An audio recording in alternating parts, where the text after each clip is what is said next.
His Excellency, the Deputy Prime Minister of Italy and Minister of Foreign Affairs, Mr. Tajani, Her Excellency, Mrs. Bernini, Minister of University and Research, His Excellency, the Minister of Foreign Affairs of Israel, Mr. Saar, distinguished guest. I am proud and honored to have you here to host you at the port of Ashdod, the main port in Israel and the only port owned by the State of Israel. Approximately 40% of the goods arriving in Israel are handled by the port of Ashdod, and it is a major economic artery. On October 7th, 2 company employees were killed while defending their homes next to Gaza during the Hamas terrorist attack. Another employee lost his daughter, whose only scene was dancing at the Nova Music Festival, as well as the other 364 young people who were massacred by terrorists who invaded Israel from Gaza. 3 of our employees lost their children, who were soldiers in the IDF. 55 employees and their families lost their homes but quickly returned to work despite this.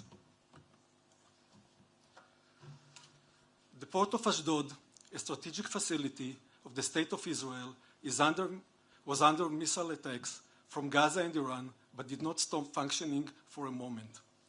Its workers showed strength and resilience in continuing to function even under constant fire and alarms. Even during the war, humanitarian aid to Gaza passed through the port of Ashdod. The Ashdod Port Company has maintained and will continue to maintain the policy of the Israeli government, supporting and assisting in achieving the goals of the State of Israel, including the transfer of humanitarian aid from foreign countries to Gaza. I'll take this opportunity to thank the Italian company Grimaldi for being our partner for many years, which called the port of Ashdod during the war, and the Italian Coast Guard, which allowed Italian ships to call the port of Ashdod even during difficult times. We, at the port of Ashdod, are proud and grateful to the Italian government for choosing us to assist and handle the humanitarian shipment, and we hope to strengthen our cooperation in the future. I would also like to thank the staff of Italian Embassy and the Israeli Ministry of Foreign Affairs, and of course, Ashdod Port team for their professional work in coordinating this important event. Your commitment helped make this meeting a reality, and we greatly appreciate our fruitful cooperation between us. Thank you all.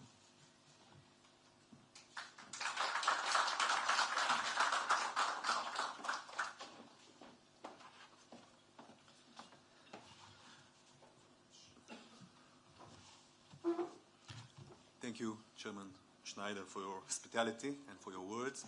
We'll now hear opening remarks by Minister of Foreign Affairs Gideon Saar, Deputy Prime Minister and Minister of Foreign Affairs Antonio Tajani, and then we'll open it for questions. Ministers, please.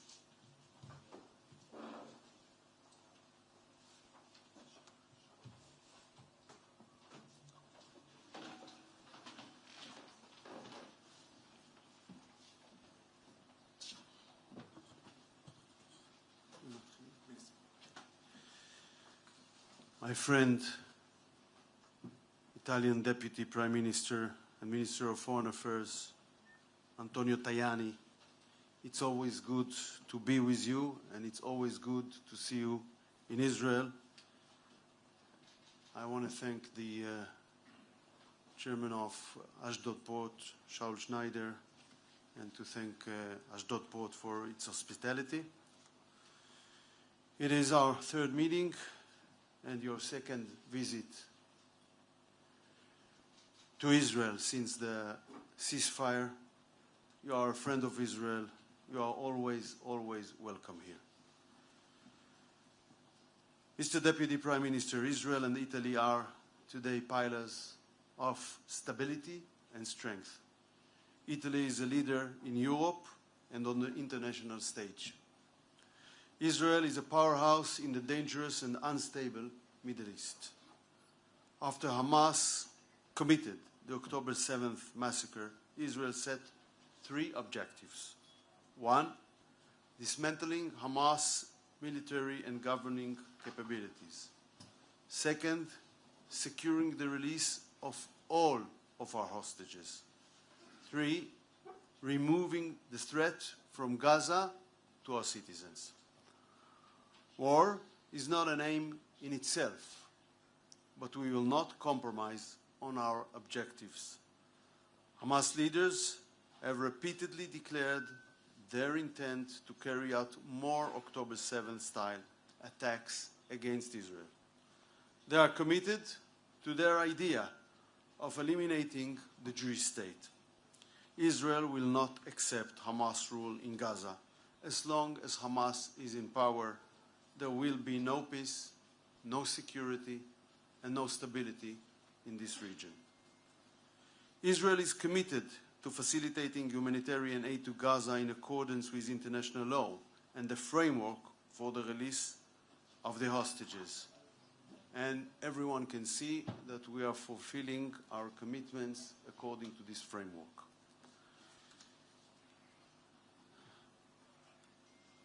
But I want to emphasize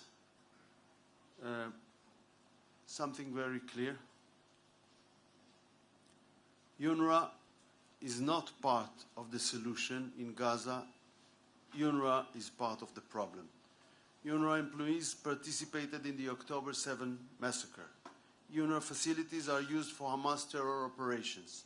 UNRWA leadership did nothing to uproot the terror activities in its organizations.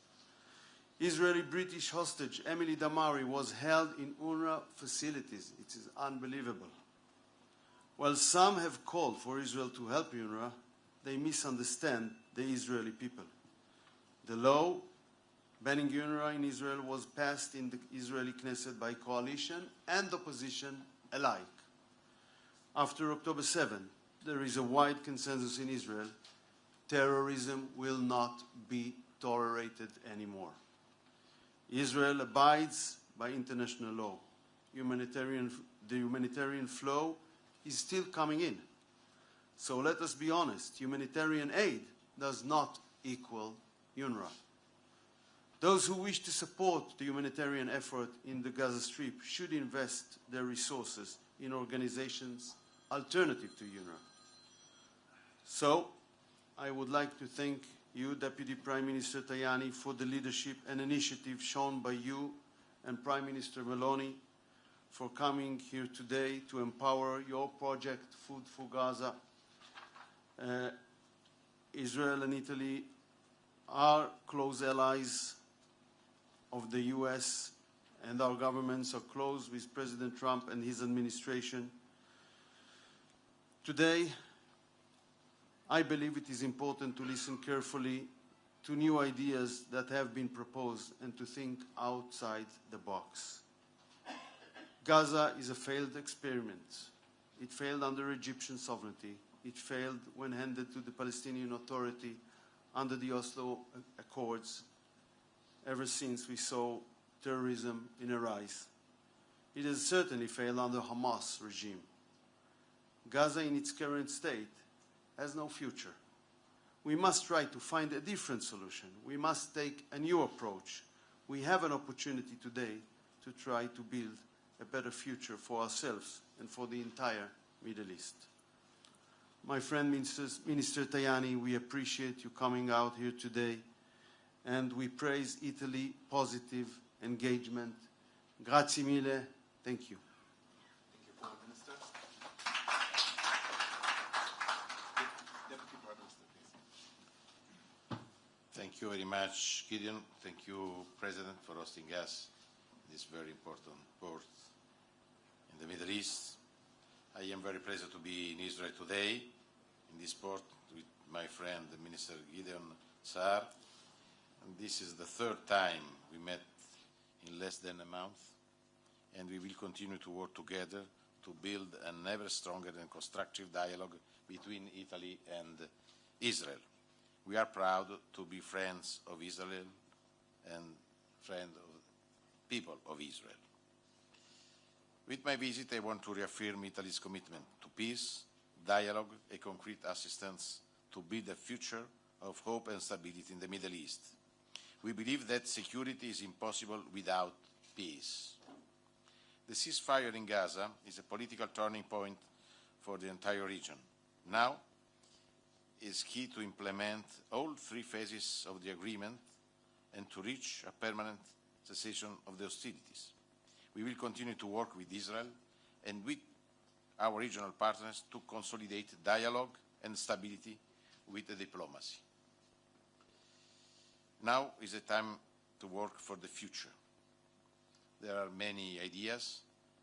The position of Italy is very clear. For the future, we believe in a region with two people, two states, but today it's impossible for us to recognize Palestine because we don't have Palestine. For this, we need to work for the future. Our commitment to a future of stability in the region is very concrete. We decided to deploy the Italian Carabinieri to the Rafah crossing point as part of the EUBAM mission. Israel, the Palestinian National Authority, and Egypt know that they can fully count on them. Since the 7th of October, we have allocated 18 million euro for humanitarian aid in support of the civilian population of the Strip, who is paying a heavy price for the terrorist insanity of Hamas. For us, it's impossible to talk with Hamas. It's not our interlocutor. Hamas out of Gaza is a solution if you want to build peace in this part of the world. I would like to thank once again the Israeli government for the strong support to the initiative Food for Gaza from the very beginning. The fact that 15 trucks and other materials arrived here today is a very important signal. And we want to work for distribution of the goods without Hamas, directly to the civil population, thanks to the World Food Programme. Our position is very clear. In Palestine, we are working only with World Food Programme. We don't want to work with UNRWA, and we condemn the use of UNRWA offices as a prison for Israeli hostages. For this, it's impossible for us to cooperate in Palestine with UNRWA. We are working hard with the World Food Programme. It's part of the United Nations. The goal is to help the civil population. We are doing it through World Food Programme. For this, I want to thank also this United Nations organization for helping us and for helping the civil population. We want to do more. Probably we will change the name of our strategy. Probably the name will be Italy for Gaza. Italy for Gaza, because we started with the food, now also with the medical doctors, also for helping the young people with cancer. For this, I want to thank the Israeli government for helping us, for having in Italy, in our hospitals in Piemonte region and the Lazio regions, young children with cancer. And this, for us, the humanitarian aid is very important. For this, we want to do more for helping the civil population. This is our mission.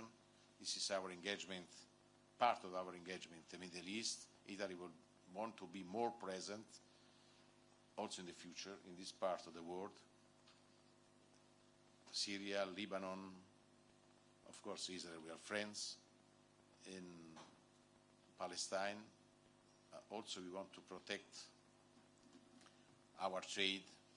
As you know, the trade is 40% of our GDP, and the Red Sea is crucial for our economy. For this, we will move on with Aspides mission for the protection of Italian vessels, because the Red Sea is, as I said, is crucial for increasing our trade in the world. And for this, the stability of this region is crucial also for having stability in all the Mediterranean Sea. Today is a symmetry of young migrants coming from everywhere. We want to transform this sea in a sea of peace, trade and growth. Prime Minister, question please. Yes, please. BBC, first, Mr. Saar, there's a lot more aid coming into Gaza after the ceasefire. How important is it for you that the second phase of the ceasefire happens, and has Mr. Trump's intervention made that more difficult? And second on that one, how are you going to make Trump's plan to remove hundreds of thousands of people from Gaza work, and will it become his way in government policy? And to Mr. Tajani, what do you think of the Trump ban and its impact on the humanitarian situation in Gaza? Thank you. First of all, it is important for us to implement the framework to the release of our hostages with all its phases. Of course, as I mentioned, we are committed fully to all three objectives of the war, as the Security Cabinet had defined it. So, war for itself is not an ideology. If we can achieve our objectives by diplomatic means, by political means, very good. If we will not be able to do that, we will have to go back to military activities, which might be different operated, but I don't want to enter to that because, as I said, we will hold negotiations. There is also a third option that we will. One option is to reach an agreement within the framework of the first 42 days. Second option, as I mentioned, to return to military activity. Third option is, if you see you have an effective negotiations, you can make the framework of the time longer if you think there is an horizon of reaching to an agreement. So this is the theoretical options. We would like to implement, but we have a commitment. We will not. I said it previously. Hamas rule in Gaza will make, first of all, it will make the life of Palestinians residents in Gaza miserable, as it did. It will be a consistent threat for the security of our people, and it will be a source of instability to all the region, because you saw already that October 7 attack caused a regional war. So it is very important to understand that.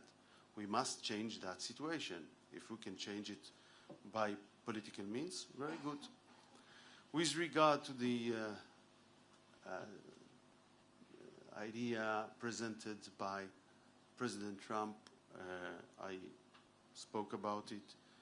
I think it's time to bring ideas out of the box. We saw what happened to previous ideas, and we don't want to go back to suggestions and moves and plans that were failed already in the past. We must think differently. We don't have details yet, but we can talk about principles. The principles must be everyone that is ready to immigrate, wants to immigrate from his free will. It is moral to give him that option and not to put him in prison. So everything must be based on the free will of individual, and on the other hand, of a will of a state that is ready to absorb. And so if these two issues are addressed, it's moral, it's humane, it's all right. But of course, these are principles. We should check, we should see details, which countries are involved, other issues. But from the principal point of view, no one can deny that if these two principles exist, it is immoral to do such a plan. It is, on the contrary, it is very moral. I am very pragmatic. I think we are leaving the first step of the ceasefire. We need to move on to the second step. This is very, very important. But this now is crucial to work for achieving this second step and then the third step. After the ceasefire, we will have peace. And when we will have peace, it's possible to talk on the future. Our position is very clear. For the future, we are in favor of two people, two states living in peace. Nothing is possible to do without the agreement of the Palestinians. There is another problem for us, illegal immigration. For this, we need to know exactly what Trump wants to do. For this, for me, it's too early to talk on this. For us, in this moment, it's crucial to back the security of Israel and to back the ceasefire for achieving peace. For this, I said, I am very pragmatic. This now, we need to work for achieving these two very important goals, not only for Israel and Palestine, but for everyone in the world, because the stability in this region is crucial for the stability in the world. Thank you. Next question, please. Yes. Other questions?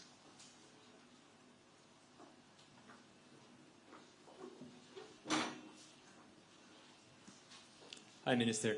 My name is Matias Brotero. I'm from Brazilian Record TV. I would like to know regarding the negotiations that will happen over this weekend in Qatar. What do you expect of these negotiations, and if you expect that from the beginning of the next week on, in exactly where will we be in these negotiations regarding the second phase of the ceasefire deal? I'm not a prophet. I hope it will be successful. I hope we will be able to move forward to reach an understanding on the second phase, which is consistent with our principles, but I don't want to be a prophet to say what will be. The days will tell.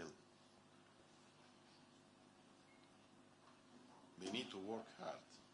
If we want to achieve peace, we need to work hard. Yes, please.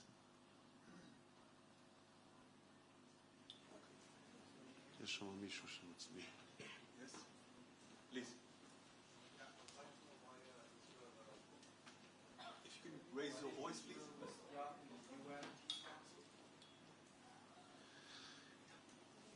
Because UN Human Rights Council acted in the most outrageous way possible, didn't dealt really with countries who are violating human rights, like Iran.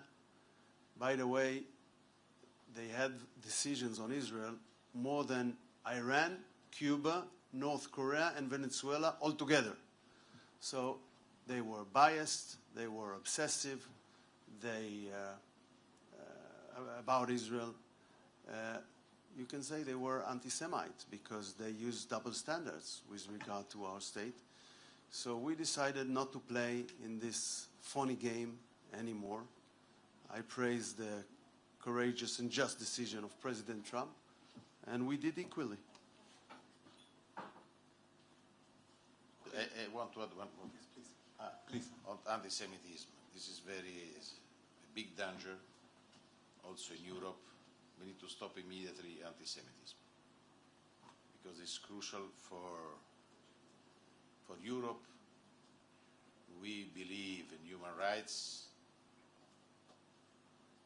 We are in favor of freedom of religion.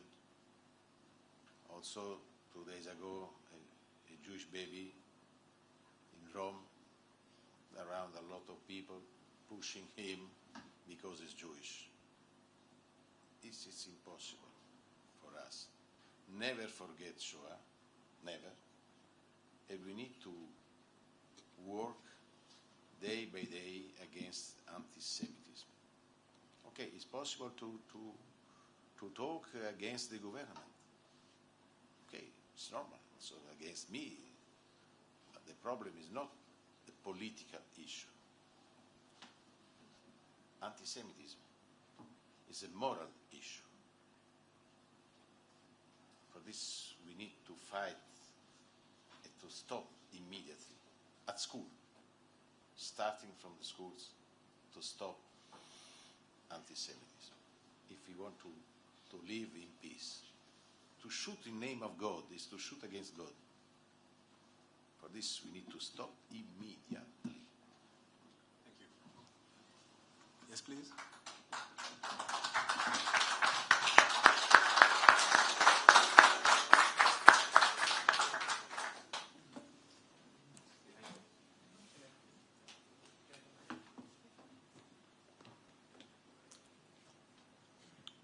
Good evening.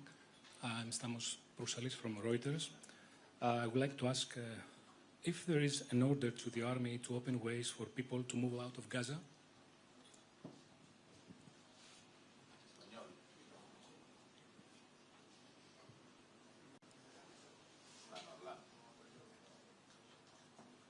I think there was an announcement today from the defense minister. Everyone can read it, everyone can understand it. I cannot add anything to what is written there.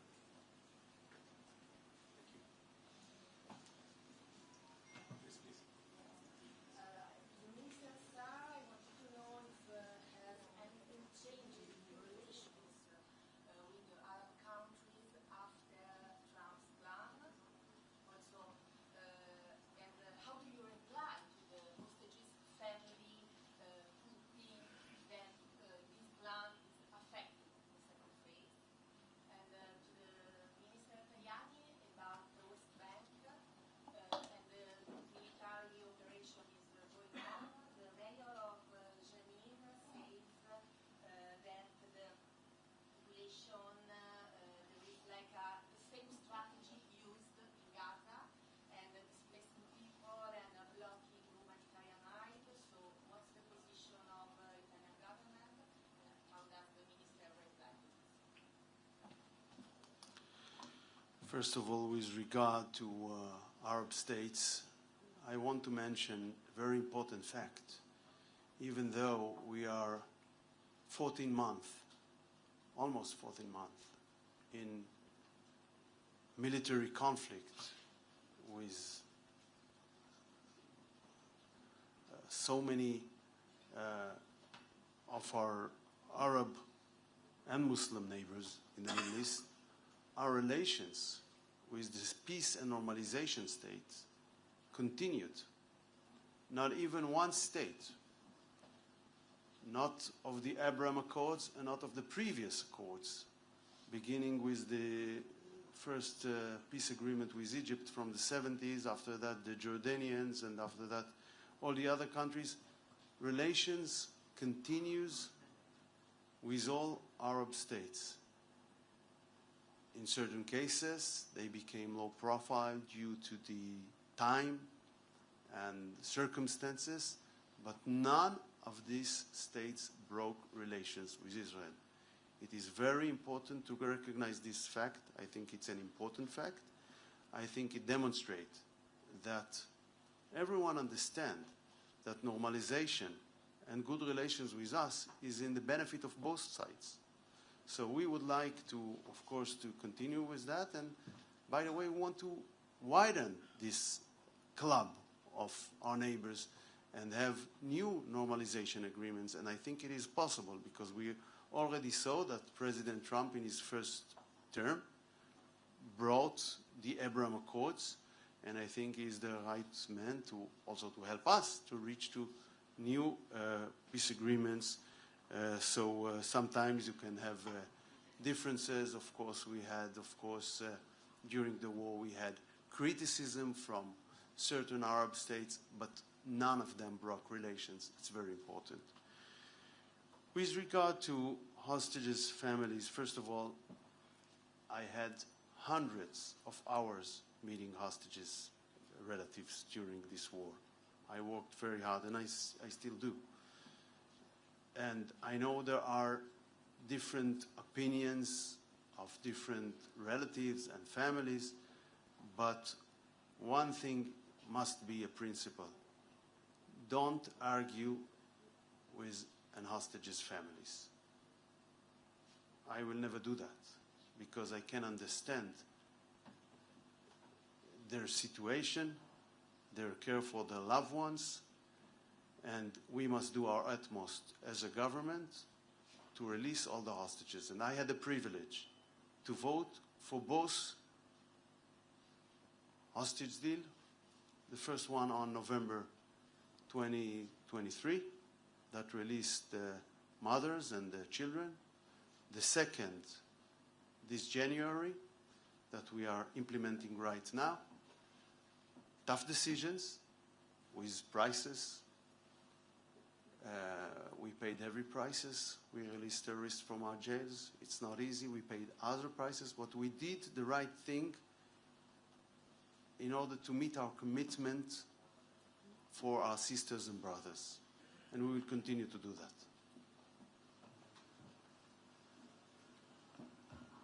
Janine, it's right of Israel to protect himself, but we need to be prudent, and we need to split the civil population and the terrorists. But also, it's also a crime to use the civil population for organizing terrorist attack. This is very dangerous for the civil population. Of course, my message is to Israel, please, be prudent. But we condemn the use of the civil population for protecting Hamas and the terrorism. It's a double message. Prudence, but it's a crime to use the civil population for protecting terrorism. This is, our position on this is very clear. Thank you. Last question? Yes, please. Mr. Saar, this morning Donald Trump added that Gaza Strip will be turned over to the United States by Israel at the conclusion of the fighting. He wrote it on social media. I wonder, what do you make of his latest Trump post?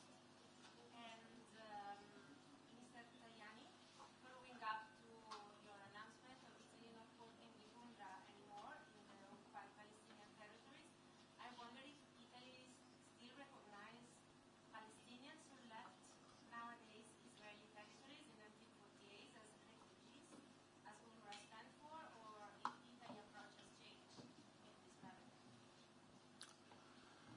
First of all, I think that the U.S. is a very good candidate to restore Gaza Strip after the war. And I think it only demonstrates a commitment for a better future in this region. And I praise Donald Trump, President of the United States, on his willingness to be engaged. Our position is every day the same. Our goal is two people, two states. But today, it's impossible for us to recognize Palestine because Palestine doesn't exist. There is West Bank and Gaza. Palestine is not a state in this moment. For this, it's impossible to recognize Palestine, because to recognize Palestine today is a negative message for peace, because it's a clear message against Israel. Our goal is to work for peace. I think, for me, we need a Palestinian state, but in the future, after the reunification of Palestine. On UNRWA,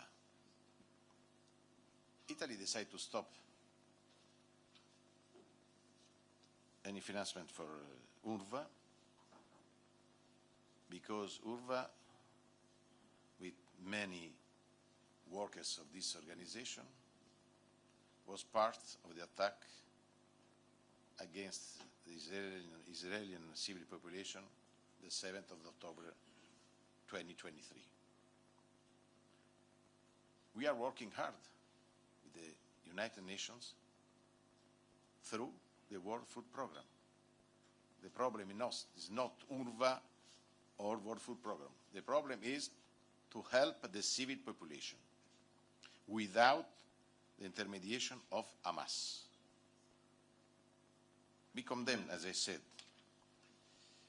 the use of UNRWA, of the offices, as a prison for Israel hostages.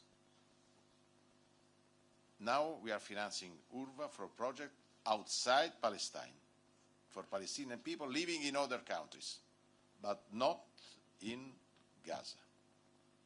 But I think, as I said, it's important to back the United Nations. World Food Programme is part, as UNRWA, of the United Nations. But World Food Programme is neutral. It's not fighting with Hamas, it's not fighting with Israel. It's working only for helping civil population. And this is our goal, to help the civil population. Because our engagement is not a political engagement in favor of one or the other. The only one goal of Italy is to back the civil population. If we want to achieve peace, we need to calm the situation. It's not to organize the Palestinians against Israel. For this, our engagement is in favor of the United Nations. The United Nations, for us, in this moment, is the best organization for helping the civil population in Gaza. For us, is the World Food Programme. Thank you. Thank you, everyone. The press conference is now over.